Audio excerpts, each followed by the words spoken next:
Alabado sea el Señor. Bienvenidos todas las personas que están por YouTube. Que Dios los bendiga también. Vamos a ir a la palabra de Dios, hermanos, en el Evangelio según Marcos.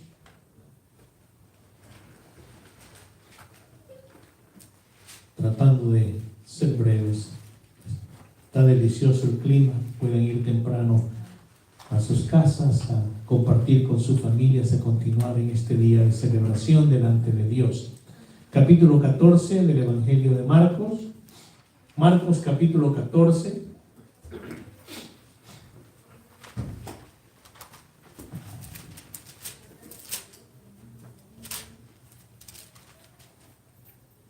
Comenzando en el versículo 32. Si lo tiene, diga amén.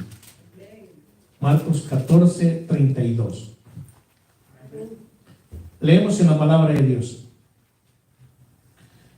Vinieron pues a un lugar que se llama Getsemaní, y dijo a sus discípulos: sentaos aquí entre tanto que yo oro. Y tomó consigo a Pedro, a Jacobo y a Juan, y comenzó a entristecerse y a angustiarse. Y les dijo: mi alma está muy triste hasta la muerte, quedaos aquí y velad. Yéndose un poco adelante, se postró en tierra y oró que si fuese posible pasase de él aquella hora. Y decía: Abba, Padre, todas las cosas son posibles para ti, aparta de mí esta copa, mas no lo que yo quiero, sino lo que tú. Vino luego y los halló durmiendo y dijo a Pedro: Simón, ¿duermes? ¿No has podido velar una hora? Velad y orad para que no entréis en tentación. El espíritu a la verdad está dispuesto, pero la carne es débil. Otra vez fue y oró diciendo las mismas palabras. Al volver otra vez los halló durmiendo, porque los ojos de ellos estaban cargados de sueño y no sabían qué responderle. Vino la tercera vez y les dijo: dormid ya y descansad. Basta. La hora ha venido, he aquí el Hijo del Hombre es entregado en manos de los pecadores. Levantaos, vamos, he aquí se acerca el que me entrega.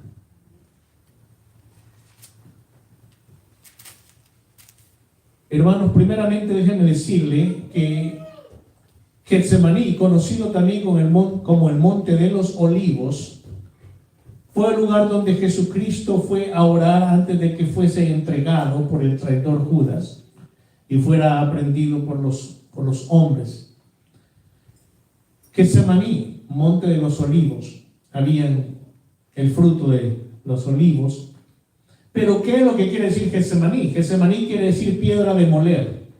Getsemaní quiere decir lagar para moler las olivas. Solo quiero dar un poquito de contexto sobre eso, porque por ahí habla, hermanos, la palabra de Dios lo declara, lo enseña, lo creemos, que llegó un momento que Jesucristo le brotaba de los poros de su piel, en lugar de sudor, como gotas de sangre, por lo que él estaba experimentando, por lo que él estaba sintiendo, porque estaba entristecido y estaba angustiado. Así dice la palabra de Dios. Y él, en otras palabras, le pide al Padre si fuera necesario que él no tuviera que tomar esa copa. Cuando usted lee los diferentes evangelios, encuentra las diferentes maneras como lo describen. Y para hacer una aclaración, Jesucristo no estaba hablando del morir por toda la humanidad. Él no estaba orando y pidiéndole a Dios: Señor, si no fuera necesario que esta copa no pase por mí. No se refería a eso. Jesucristo es Dios. Amén. Pero como Hijo de Dios, como Jesucristo hombre, estaba en una distancia con Dios y estaba sintiendo como hombre, porque lo que Jesucristo estaba experimentando y sabía, porque sabía perfectamente que en el momento en que él fuera crucificado y cargaba con todo el peso del pecado, con toda la inmundicia de la humanidad, él sabía que en ese momento iba a estar distanciado de su Padre, iba a haber una separación que nunca la había habido antes ni la volverá a haber jamás.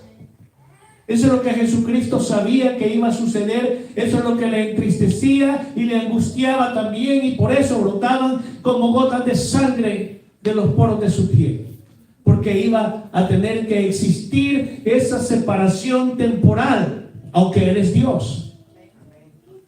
Pero quiero que entiendan esto, hermanos. A eso se refiere. Pero la predicación no es sobre eso. La predicación esta mañana es que Él llevó, podemos decir, a sus 3 preferidos a que lo acompañaran. Los amaba a todos los 12, incluyendo a Judas. Pero habían preferidos. Ahí estaba Pedro, ahí estaba Juan, ahí estaba Jacob. Y les dijo: vengan, acompáñenme en este momento de tristeza y de angustia. Yo deseo que ustedes estén conmigo, sean un apoyo. El Hijo de Dios no iba a necesitar apoyo de nadie. Estaba entristecido y angustiado.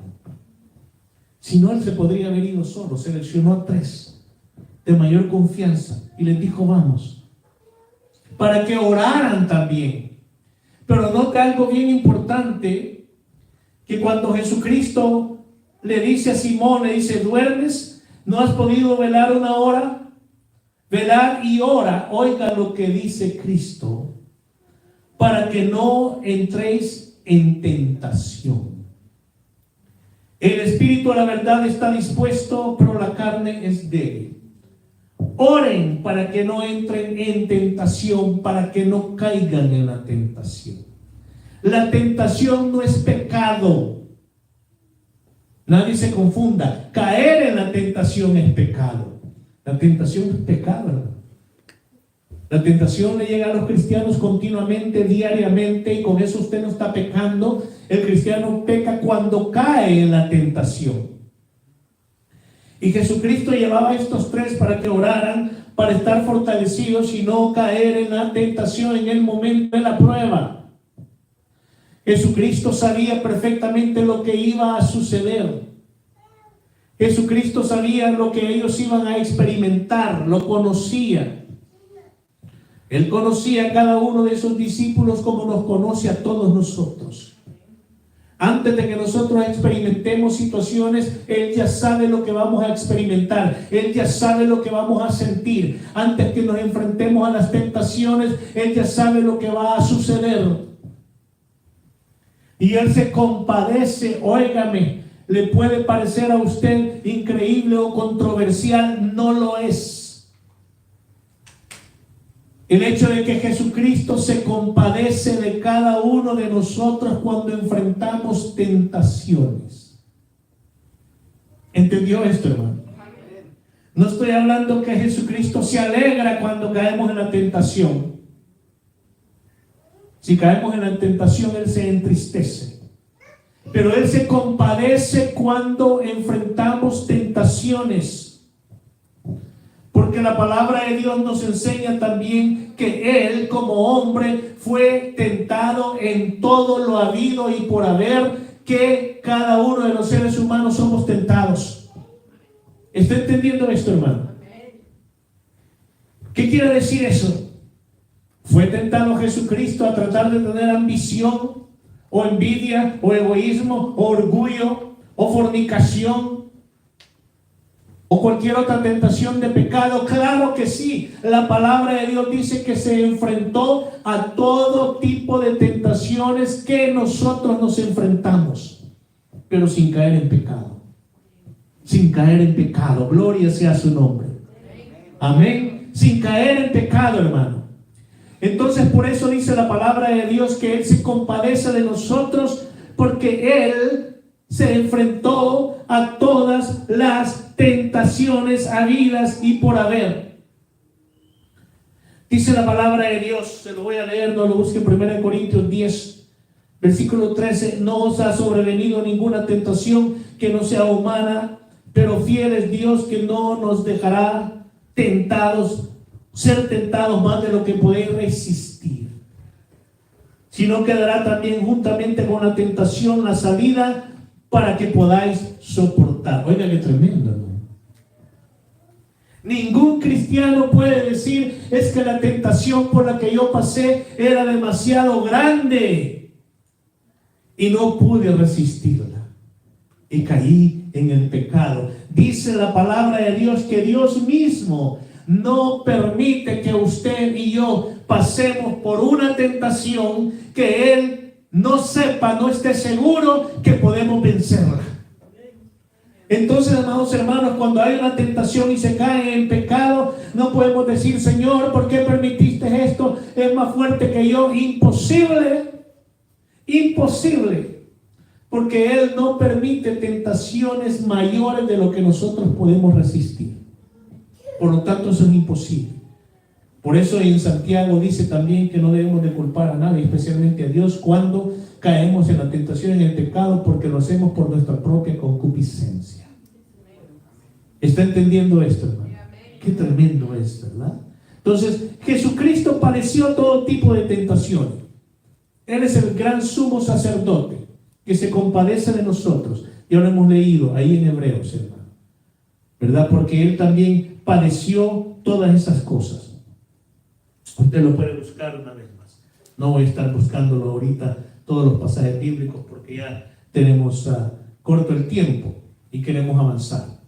Pero de todas maneras a veces dicen, bueno, ¿cómo está eso? Porque no tenemos un sumo sacerdote que no pueda compadecerse de nuestras debilidades, sino uno que fue tentado en todo según nuestra semejanza, pero sin pecado. Está bien clara la palabra de Dios. Fue tentado en todo, pero sin pecado. No cayó en el pecado. Entonces Él le está diciendo a ellos, oren para que no caigan en la tentación. Y un corto tiempo después comienza la tentación. Fue algo grave, fue algo delicado, amados hermanos, lo que sucedió. Corrieron todos, lo abandonaron, cayeron en esa tentación. Pedro lo negó, cayó en esa tentación. Y fue amargura para Pedro, fue amargura el haber negado a su Señor, a su Mesías, a Jesucristo. Lloró, no hallaba qué hacer, se fue, huyó, escapó, no quería que nadie lo viera, que nadie lo encontrara, no quería hablar con nadie. Pastor, usted está estirando el elástico. ¿A dónde dice eso? Note que cuando Jesucristo resucitó después, específicamente le dijo que le fueran a decir a Pedro, o sea, dio la instrucción que le fuera dicho, ¿verdad? Que fueran a avisarle a Pedro. Por obra de Jesucristo fue hecho aquello. Por obra de Jesucristo. Díganle a Pedro que el Mesías ha resucitado, que ya no esté angustiado, está perdonado. Pedro estaba en amargura. Habían matado a su Señor. Juan igual, Jacobo igual. Yo pensaba, amados hermanos, que los que ven deportes o han practicado deportes o han seguido deportes, hay gente que se pelea hasta la muerte cuando su equipo favorito no queda campeón. Hay quienes se han suicidado de la angustia y otros los han matado. ¿Cuántos recuerdan aquel caso famoso de aquel jugador colombiano que por culpa de él Colombia perdió en un mundial y fueron eliminados? No había terminado de llegar a su casa cuando ya lo habían matado. Decían por culpa de él. Su equipo, tanta esperanza en su equipo y de repente cayó y no se logró nada. ¿Cuántos hombres se han suicidado por mujeres? Porque la perdieron de alguna manera. Estoy hablando de realidad. ¿Y a qué viene eso, pues? Hermano pastor, ¿qué tiene que ver eso? Los discípulos tenían toda su esperanza en Jesucristo, en el Mesías, en el profeta, toda su esperanza, toda su vida. Ellos dejaron trabajo, dejaron negocios lucrativos, dejaron familia por seguir a Jesucristo, creyeron a Jesucristo, lo siguieron como quien dice a ciegas. En una ocasión los discípulos les dicen: nosotros hemos dejado todo por seguirte a ti. Y Cristo les dijo: no crean que no tendrán su recompensa. Toda su vida estaba enfocada en Jesucristo durante esos tres años y medio. Toda la vida de ellos estaba enfocada en Jesucristo. Era la vida de ellos, vivir con Él, andar con Él, comer con Él, aprender de Él, compartir de Él, creer en Él. Y de repente, ¿qué sucede? Jesucristo muere. Jesucristo murió. Y ellos se sintieron confundidos, derrotados, quizás hasta engañados, desanimados, destrozados, abatidos completamente. Lea, amado hermano, entre en la palabra de Dios y lea el comportamiento de los discípulos después de la muerte de Jesucristo. No podían creerlo. Todo lo que ellos creían se había derrumbado, se había caído. No habían entendido las señales ni las declaraciones proféticas que Jesucristo les había dicho. Por ejemplo, sobre el templo. Derribarlo en 3 días, levantarlo. Por ejemplo, el de Jonás. Se los había dicho, se los había advertido, pero no lo habían entendido. Entonces, cuando aquello sucedió, se derrumbaron. Pero Jesucristo trató con Pedro, Juan y Jacobo que estuvieran preparados. Les dijo: vengan a la oración, a orar, para que sean firmes cuando venga la tentación, para que sean fuertes y no vayan a caer. La oración es tan importante, amados hermanos, para que nosotros podamos combatir la tentación cuando se presente. Por lo tanto, quiere decir que puede llamarle a usted a ese tipo de oración preventiva. ¿Y por qué estás orando ahora, hermano? Te veo orando todo el tiempo porque quiero estar firme cuando llegue la tentación. ¿Y cómo sabes que te va a llegar la tentación? Estoy seguro que va a llegar la tentación. Y quiero estar seguro que la voy a vencer y que la voy a derrotar. Y por eso oro. ¿Está entendiendo, hermano? Usted ora por muchas cosas. Usted ora por sus hijos que todavía no tiene. Usted ora cuando está embarazada la mujer, cuando todavía no ha nacido esa criatura. Usted ora por adelantado. Y que es una de las cosas que ora una mujer cuando está embarazada. Que es una de las cosas que le pide a Dios. Señor, que nazca bien. Que nazca saludable. Que no tenga problemas. Que no haya problemas durante el parto. Y faltan tal vez 8 meses, 8 meses y medio, y está orando de esa manera. ¿Sí o no, hermanas que son padres? Así le piden a Dios una oración preventiva, si le quiere llamar así. Entonces, ¿por qué ora tanto, hermano? Para cuando llegue la tentación quiero vencer, una oración preventiva. ¿Por qué ora tanto, joven? Estoy orando por mi esposa. Ni siquiera sabía que tenía novia, no, todavía no la tengo. Y por eso estoy orando, se la estoy pidiendo a Dios. Para cuando me llegue sea la mujer que Dios tiene para mi hija. Oración preventiva, ¿verdad? Y no que después que a la carrera viene y se casó y después de casarse, híjole, hermano, qué arrepentida me di ya. Y dicen algunos, y como me casé ya siendo cristiano, ni vuelta para atrás. Dicen, no, hermano. Usted ore preventivamente para mantenerse firme cuando llegue la tentación, porque le va a llegar. ¿Y a mí que me va a llegar la tentación si ya no estoy tan joven? Le va a llegar. Si ya llegué a anciano, ya soy senior citizen, le va a llegar la tentación. Sea de enojo, de cólera, de furia, de rabia, de ganas de comerse un chocolate que no le corresponde en el supermercado, lo que sea. ¿Está entendiendo? No solo a los jóvenes, va a llegar. Necesita de la oración. ¿Qué dice la palabra de Dios? Mire, hermano, hay quienes, y Les agradezco y les respeto su interpretación, está también centrada. Cuando nosotros leemos en la palabra de Dios que dice, después de que Jesús fue bautizado, dice, entonces Jesús fue llevado por el Espíritu al desierto para ser tentado por el diablo. Y después de haber ayunado 40 días y 40 noches, tuvo hambre. Y entonces llegó el tentador. Y encuentra 3 secciones, ¿verdad? De la tentación. Y cómo Jesucristo resistió. Y para darle más claro, una de ellas le dice, di que estas piedras se conviertan en pan, por citar una. Después sigue otra, después sigue otra. Jesucristo reprendió, con la palabra de Dios.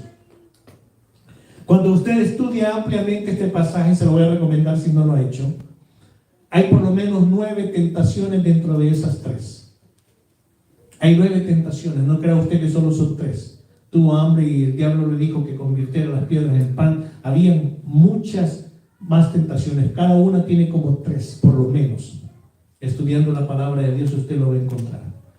Hay por lo menos 3 en cada una de esas. O sea, son por lo menos 9 tipos de tentaciones. No solamente tentación por el hambre, a ver qué sigue Jesucristo, sino tentación del orgullo, tentación para negar que era realmente un hombre, en fin, tentación para que se rebelara en contra de Dios, tentación en que hubiera vanidad de Jesucristo, tentación en que Él quisiera exhibirse a su poder. En fin, usted estúdielo por favor, hay por lo menos 9 tentaciones diferentes. Pero la palabra de Dios no dice que donde difieron un poquito nada más, con los que dicen que Jesucristo fue llevado por el Espíritu Santo al desierto para que ayunara y se preparara para su ministerio. Jesucristo ya estaba preparado para su ministerio. ¿Está entendiendo eso?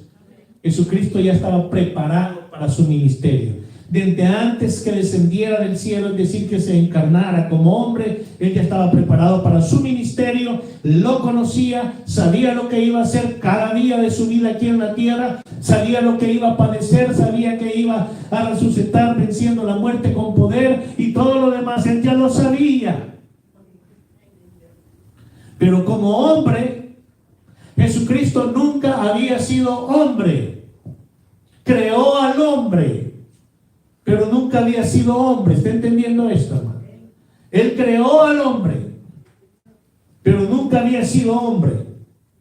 Y como hombre, porque el que niega que Jesucristo era 100% hombre, está negando la encarnación de Jesucristo. Jesucristo estuvo en la tierra 100% hombre, sin dejar de ser Dios, 100% Dios, porque nunca dejó de ser Dios. ¿Está entendiendo? Es una imposibilidad. 100% hombre. Y eso es lo que Jesucristo no había experimentado Él como hombre en carne propia, porque nunca había sido hombre, nunca había experimentado la tentación. ¿Está entendiendo? Yo espero que sí esté entendiendo, hermano, porque puede ser un poco... Satanás experimentó la tentación y cayó. Jesucristo nunca experimentó la tentación. Imposible. No puede ser tentado. Como Dios no puede ser tentado. Como Dios no puede ser tentado. Jesucristo santo y perfecto, pero llegó el momento en que también se hizo hombre. Se hizo hombre que seguramente si se golpeaba le dolía. Si acaso sucedió. Si como niño corriendo se caía, le dolía. Trabajando se cansaba porque fue carpintero. ¿Está entendiendo esto, hermano? Eso nunca lo había experimentado él, porque nunca había sido hombre. Nunca se había enfrentado a la tentación, que conocía todas las tentaciones. Entonces Jesucristo no fue al desierto a prepararse para su ministerio, ya estaba preparado. Fue específicamente al desierto, lo llevó el Espíritu Santo específicamente ¿para qué? para ser tentado por el diablo. Así dice la palabra de Dios. Entonces Jesús fue llevado por el Espíritu al desierto para ser tentado por el diablo. No le ponga remiendos, que la palabra de Dios no necesita remiendos. Ese fue el propósito por el cual Jesucristo fue llevado por el Espíritu Santo al desierto. Y entonces Jesucristo llegó a dormir y de brazos cruzados y dijo, bueno, me quedo esperando a que vengan las tentaciones que va a traer Satanás, su archienemigo. Jesucristo conocía a Satanás desde antes que lo creó. ¿Cómo está eso? Jesucristo creó a Satanás. Jesucristo creó a Luzbel. Dios hizo a Luzbel, querubín santo. No que hayan sido de la misma época. ¿Está entendiendo esto? Jesucristo es antes, Dios es antes. Dios es desde siempre y para siempre, antes de los ángeles. Jesucristo creó a Luzbel y después lo destituyó, lo lanzó, lo sacó, lo echó y lo convirtió en Satanás, adversario. Diablo, Satanás, adversario, enemigo de Jesucristo. Odia a Jesucristo. ¿Está entendiendo? Y sabía que se iban a enfrentar. ¿Y qué es lo que hizo Jesucristo? Ayunar. Estuvo en el ayuno con toda seguridad, que estuvo orando. ¿Orando para qué? Para estar listo, para cuando le llegara la tentación, fuera la que fuera, la iba a vencer con toda seguridad. Jesucristo, el Hijo de Dios, Jesucristo, el Dios mismo. ¿Está entendiendo, hermano? Se metió en la oración y luego, antes de que Él fuera entregado, Él mismo también se metió en la oración. Él mismo. Y le rindió todo al Padre y le dijo no conforme yo quiero, sino conforme es tu voluntad, porque Jesucristo siempre dijo que había venido a la tierra a ¿qué? Hacer la voluntad del Padre, la voluntad del que me envió. Y para no dejar pasar ese momento, yo le hago una pregunta. ¿A qué ha venido usted a la tierra? ¿Por qué nació, pues? Para hacer la voluntad de Dios. Usted y yo nacimos para hacer y cumplir la voluntad de Dios. Dale gloria a Dios, hermano. Existimos para hacer la voluntad de Dios. Mientras tanto, comemos, nos casamos, nos reproducimos, etcétera, etcétera. Pero eso no cambia nada. El propósito suyo y mío aquí en la tierra es hacer la voluntad del Padre, la voluntad del Hijo y la voluntad del Espíritu Santo. Ese es nuestro propósito. ¿Cuál es su propósito, hermano? Bueno, casarme, tener hijos y, bueno, que siga la raza humana. No, eso es algo secundario. Es hacer la voluntad de Dios.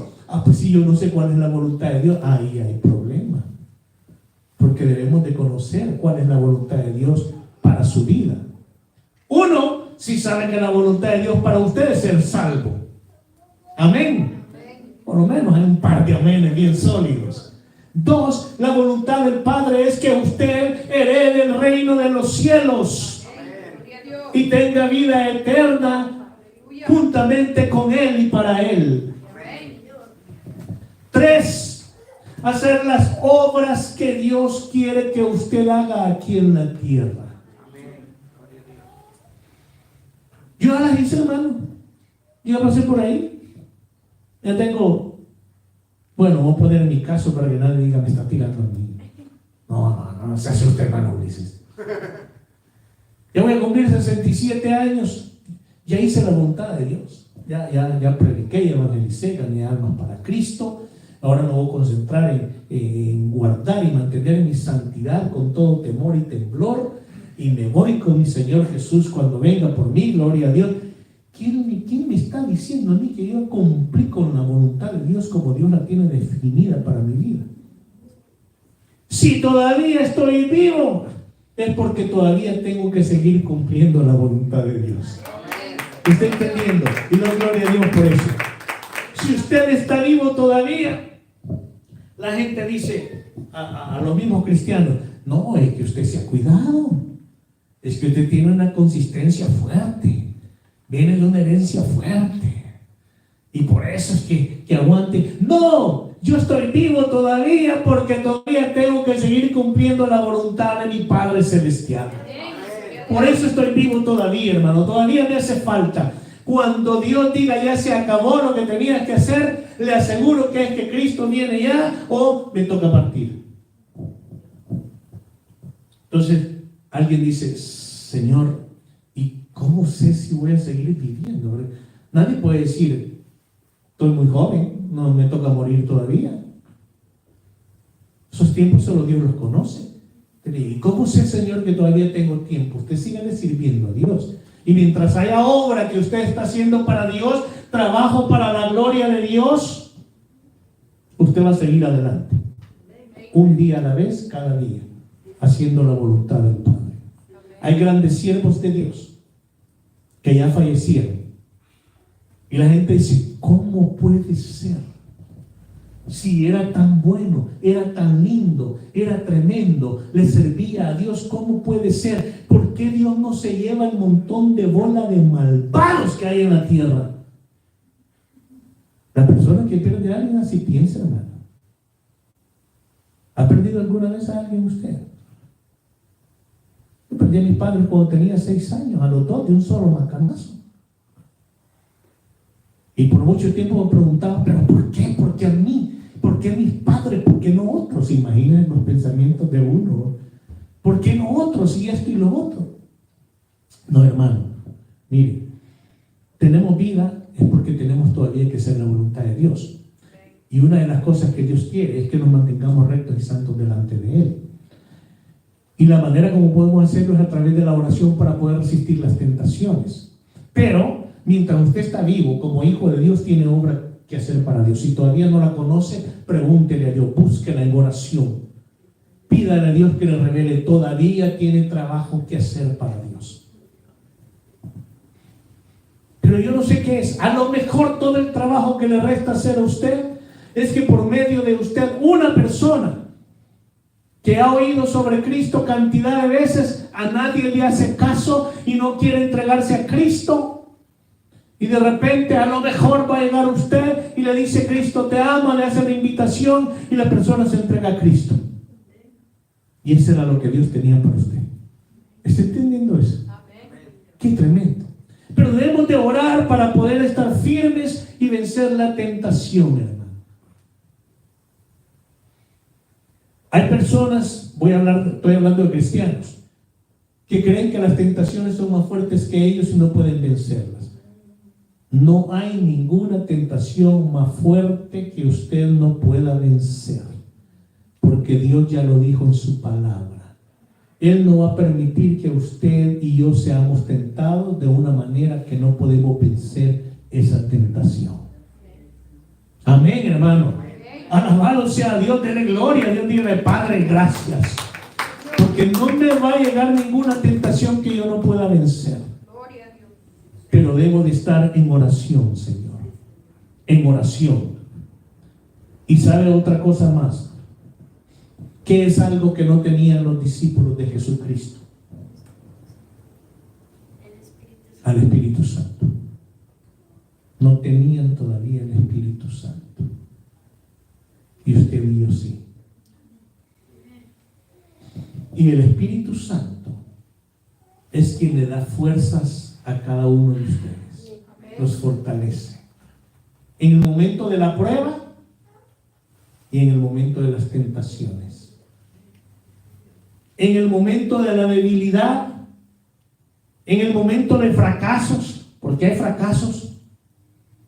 El Espíritu Santo mora en nosotros cada instante de nuestras vidas y está para darnos consuelo. Amén. Gloria a Dios. Jesucristo dijo que Él se iba iba, pero que les iba a mandar, ¿qué dijo? A otro consolador, al otro consolador, al Espíritu Santo. Porque Jesucristo, ¿a quién le estaba hablando en ese momento, hermano? Le estaba hablando a los discípulos. Yo me voy, pero les va a venir el Consolador, el Espíritu Santo, que va a estar siempre con ustedes. Jesucristo físicamente no iba a estar siempre con ellos. 3 años y medio, eso fue todo. De ministerio me refiero, ¿verdad? 33 años y medio de vida. Pero el Espíritu Santo está con usted y conmigo todo el tiempo, hermano. Todo el tiempo. El Espíritu Santo es el que nos da consuelo, nos da gozo, nos fortalece, nos habla, nos anima, nos levanta, nos ayuda en todo momento. Ahora bien, algo bien importante que no quiero que se me pase porque también medité en esto. Hermano, por favor, no sea sabio en su propia sabiduría, sabio en su propia prudencia, no lo sea. Nunca diga, mi oración es suficiente, no necesito a nadie más. Tengo problemas, yo oro y ya estuvo. Yo no necesito de nadie más. No estoy hablando de Dios y del Espíritu Santo, no. Yo no necesito a nadie más, con mi oración es suficiente. ¿Tiene problemas? No tengo por qué decirle a nadie. Me basto yo solo. Yo solo le digo, Dios mío, yo creo en ti, me basto solo. Aunque tenga 1000 problemas, yo soy suficiente. Eso es en contra de la palabra de Dios. ¿Por qué dice Dios en su palabra, oren los unos por los otros? Porque todos necesitamos la oración, el apoyo de los hermanos en Cristo. No, es que si yo les digo, se van a enterar de mis problemas, ¿y qué les importa, bola de cristianos fanáticos? Yo solo me basto. No es cierto. No es cierto. Jesucristo mismo escogió a 3 para que lo acompañaran, para que lo apoyaran, para que oraran juntamente con Él. ¿Está entendiendo esto usted, hermano?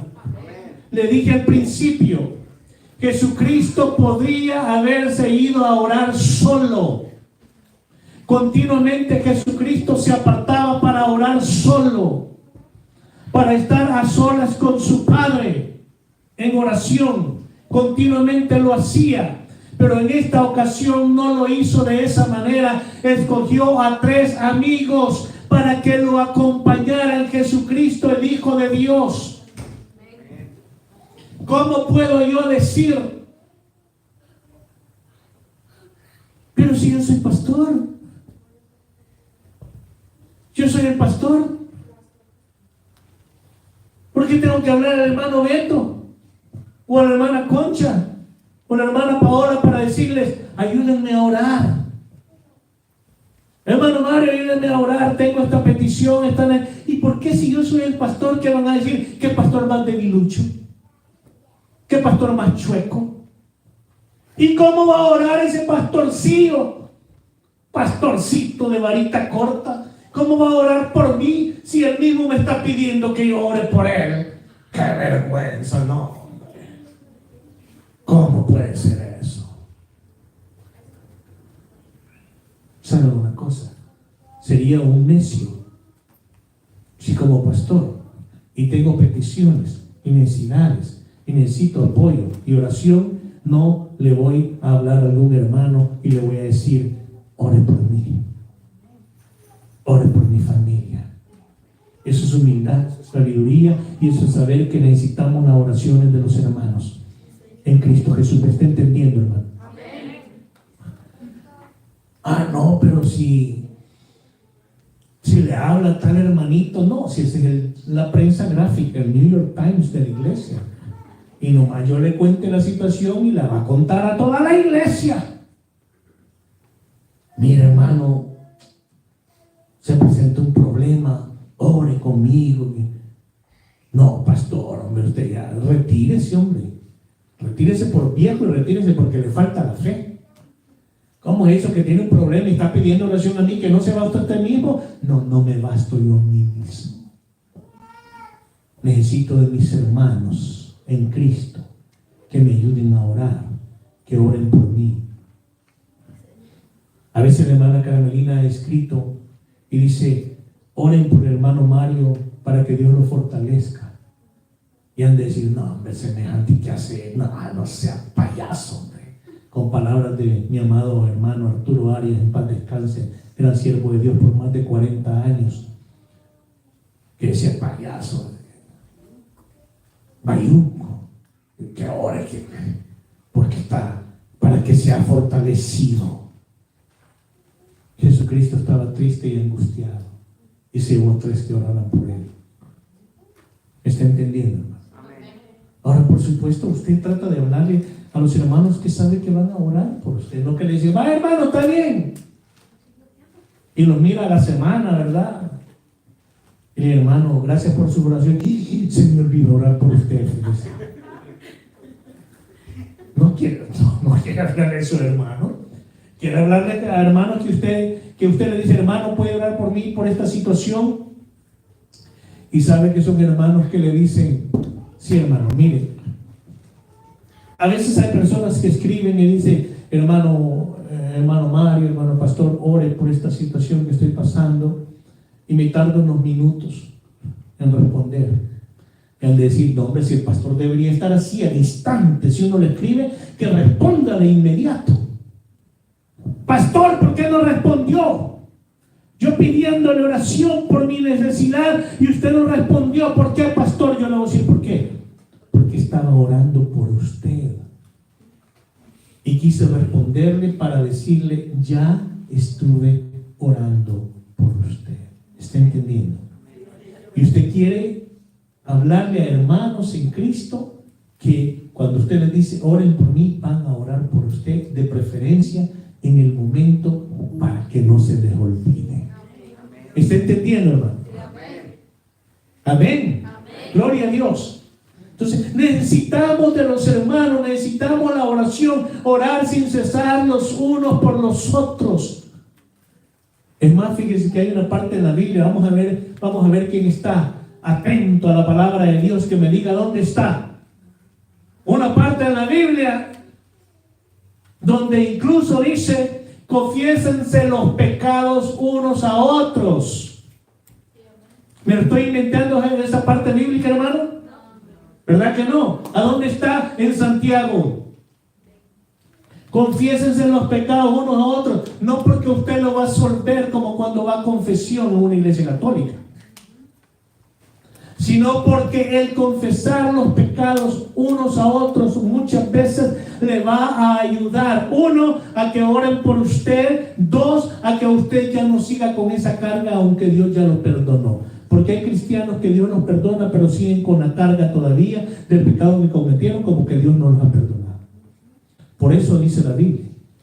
Pero óigame, no, lo que pasa es que Santiago no estaba en los tiempos modernos. Santiago pensaba a la antigua. Sí, que no es Santiago quien dijo eso, sino que el Espíritu Santo a través de Santiago. ¿Está entendiendo, hermano? Pero se puede imaginar usted, y dice, de repente dice por ahí un hermanito, le va a hablar a otro hermano: hermano, ¿y qué tal? ¿Cómo está por aquí, hermano? Fíjese que quiero confesarle unos pecados que he cometido.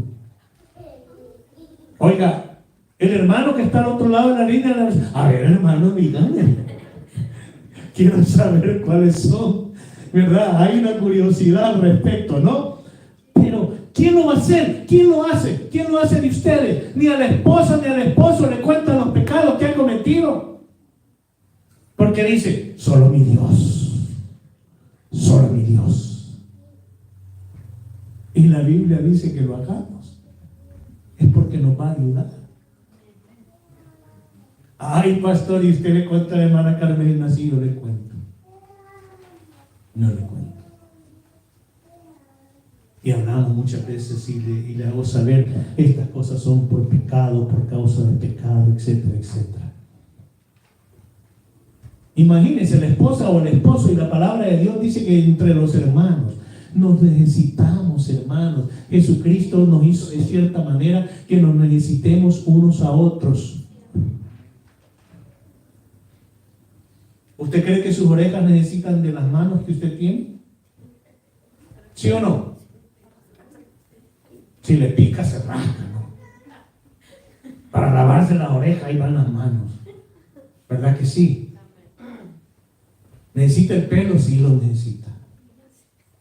¿Verdad? ¿Necesita los brazos? ¿Cuánto necesitan los brazos? Imagínense si no tuviera brazos y las manos estuvieran pegadas a los hombros y le pica la espalda, ¿cómo me rascaría, hermano? Con la mano pegada al hombro. No puede, ¿verdad? En su cuerpo usted necesita cada parte de su cuerpo.